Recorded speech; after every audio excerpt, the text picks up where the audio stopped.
नमस्कार दोस्तों, आज की इस वीडियो में मैं आप सबको बताने वाला हूं कि अगर आपके पास भी किसी भी बैंक का रुपये का क्रेडिट कार्ड है, अगर आप अपने रुपये क्रेडिट कार्ड के बैलेंस अपने सेविंग अकाउंट में लेते हो, क्योंकि वहां पे भी 2-2 हज़ार का ट्रांजेक्शन होता है जो कि फ्री में होता है। यानी आपको बैलेंस अगर कभी इमरजेंसी में जरूरत पड़ता है तो 2-2 हज़ार का ट्रांजेक्शन कर लेता है। तो 2-2 हज़ार कितना ट्रांजेक्शन रोज करना चाहिए ताकि आपका कार्ड भी ब्लॉक ना हो और आपका जो बैलेंस भी ट्रांसफर होता रहे और उसके ऊपर जो रिवॉर्ड पॉइंट मिलता है वो रिवॉर्ड पॉइंट भी आपको टाइम टू टाइम मिलता रहे। सो आपको इस वीडियो में पूरा क्लियर कर देने वाला हूं, आपको डरने की जरूरत नहीं है, क्योंकि यूट्यूब पे बहुत सारा ऐसा वीडियो चल रहा है जिसमें आपको डरा दिया जाता है कि आपका कार्ड ब्लॉक हो जाएगा, इतना ट्रांजेक्शन आप करोगे तो आपका कार्ड ब्लॉक हो जाएगा। किस सिचुएशन में कार्ड ब्लॉक होता है वो भी आपको बताने वाला हूं, तो वीडियो को जरूर लाइक करके जरूर चैनल को सब्सक्राइब कर दीजिएगा और अपना राय जरूर कॉमेंट बॉक्स में जरूर दीजिएगा। तो गाइस, सबसे पहले हम बात करने वाले हैं कि एक क्रेडिट कार्ड से कितना ट्रांजेक्शन कर सकते हैं, वो भी एक दिन में। तो गाइस, यहाँ पर ट्रांजेक्शन का अगर बात किया जाए तो आपके क्रेडिट कार्ड में जितना लिमिट है उतना लिमिट आप एक दिन में ही खर्च कर सकते हो। लेकिन यहाँ पे एक बात का याद रखना है कि अगर आप एक दिन में मान लीजिए आपका क्रेडिट कार्ड का लिमिट 20,000 है और अगर आप मंथली का अर्निंग कर ले हो 10,000, अगर आप 20,000 रुपया निकाल लोगे तो फिर आप 20,000 रुपया भरोगे कैसे? तो यहाँ पे आपको जो आउटस्टैंडिंग अमाउंट है उसके ऊपर आपको ध्यान भी देना है कि जितना बैलेंस हम निकालेंगे उसको हम टाइम पे बिल पेमेंट करेंगे या नहीं करेंगे। तो अगर आप बिल पेमेंट कर सकते हो टाइम पे तो आप निकाल सकते हो, इसमें बैंक के द्वारा किसी तरह का प्रतिबंध नहीं लगाया गया है। देखिए, हालांकि यहाँ पे ये भी बताया गया कि आप वहां पर जो है 70% तक बैलेंस को विड्रॉल कर लीजिए, 30% रखिए इमरजेंसी के लिए। अगर कभी कार्ड अगर आपको इमरजेंसी में जैसे कि ब्लॉक करवाना हो या कहीं कार्ड अगर आपको गुम हो गया हो तो उस स्थिति में हम लोग क्या करते हैं, अपने कार्ड को रीपेमेंट करके और पूरे तरीके से कार्ड को ब्लॉक कर देते हैं। तो ये हम सबके सेफ्टी के लिए किया जाता है और खासतौर पर बैंक भी बताते हैं कि आप 70% तक यूज कर लीजिए, किसी तरह का दिक्कत नहीं होगा। लेकिन हम लोग 100% भी निकाल लेते हैं तो उससे किसी तरह का दिक्कत नहीं होता है अगर आप टाइम से बिल पेमेंट कर देते हो तो। अभी यहाँ पर तो हो गया, आपको क्लियर हो चुका है, अगर आप टाइम से बिल पेमेंट करते हो तो कार्ड आपका ब्लॉक नहीं होगा। लेकिन आपका लिमिट उतना, आपका जैसे कि मंथली का अर्निंग आपको उतना होना चाहिए। उसके बाद हम बात कर लेते हैं कि 2-2 हज़ार का ट्रांसफर कितना कर सकते हैं। तो गाइस देखिए, अगर आपके पास मान लीजिए आपके पास 30,000 का लिमिट है क्रेडिट कार्ड का, वो भी पर्सनली रुपये क्रेडिट कार्ड का, और 2-2 हज़ार का ट्रांसफर आप करने वाले, क्योंकि मर्चेंट अकाउंट पे 2-2 हज़ार का अमाउंट फ्री में ट्रांसफर होता है। तो अगर आपको देखिए, आप पर्सनल मर्चेंट पर मत ट्रांसफर कीजिएगा।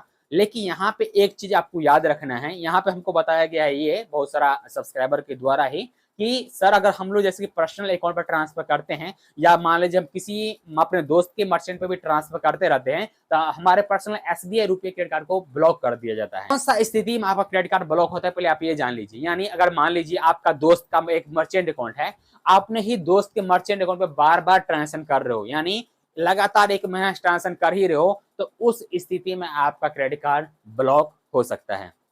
तो यहाँ पे आपको बच के रहना है, आपको मल्टीपल मर्चेंट को यूज करना है। यही आपको याद रखना है, आपको यहाँ पे मल्टीपल मर्चेंट को यूज करना है। इसके लिए क्योंकि बैंक को ये पता चलना चाहिए कि ये जो है पर्सनल यूज के लिए नहीं बल्कि बिजनेस के लिए यूज कर रहा है। यानी आपको ये जो पैसा खर्च करने के लिए दे रहा है तो आपको उससे कैश नहीं यूज करना है। यानी बैंक को नजर में डालना है कि हम कैश यूज नहीं कर रहे हैं, हम किसी मर्चेंट को बैलेंस ट्रांसफर कर रहे हैं, वहां से हम कुछ प्रोडक्ट लिए हैं। तो इस तरीके से आपको काम करना है। अगर आप एक ही मर्चेंट को बार बार यूज करोगे तो फिर आपको लफड़ा हो सकता है, आपका कार्ड ब्लॉक हो सकता है इस सिचुएशन में, अगर आप एक ही मर्चेंट को यूज करेंगे। अभी हमको यहाँ पे एक चीज और कमेंट आने वाला है, इसी वीडियो में आ जाएगा, आपसे कमेंट पढ़ लीजिएगा कि सर ये बताइए कि अगर मान लीजिए हम मंथली में कोई भी, मान लीजिए कि हम हर एक मंथ शॉपिंग करते ही हैं, अगर हम रियल में कोई मर्चेंट पे जाते हैं और प्रति मंथ हम उसी मर्चेंट के थ्रू हम यानी उसी मर्चेंट से हम अगर कोई प्रोडक्ट लेते हैं या कोई सामान खरीदते हैं तो उसको तो हमको पेमेंट करना रहता है। तो हाँ, इस सिचुएशन में आप कर सकते हो, क्योंकि आप मंथली में एक ही बार कर रहे हो ना,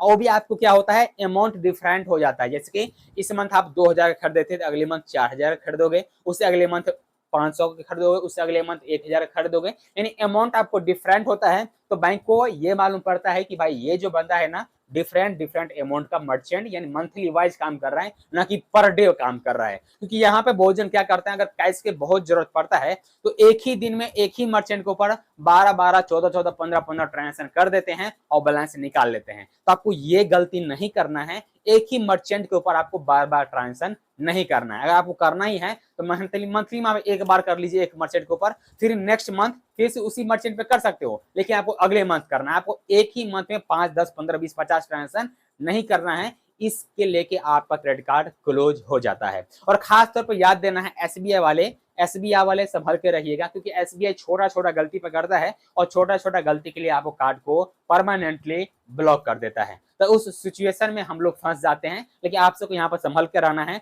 मल्टीपल मर्चेंट को यूज करना है। अगर आपको बैलेंस विड्रॉल करना है तो भी मल्टीपल मर्चेंट को अगर आप यूज करोगे तो आपको कैशबैक भी मिल जाएगा, रिवॉर्ड पॉइंट भी मिल जाएगा और साथ ही साथ आपको क्रेडिट कार्ड का बैलेंस भी ट्रांसफर हो जाएगा। अगर फिर भी इसमें कुछ छूट गया हो तो नीचे कमेंट बॉक्स में कमेंट करके हमसे पूछ सकते हो, या तो टेलीग्राम का लिंक डाल दिए वीडियो के डिस्क्रिप्शन बॉक्स में, टेलीग्राम को भी ज्वाइन कर लीजिए। वहां पे आके भी हमसे कमेंट करके हमसे वहां पे भी बात कर सकते हो।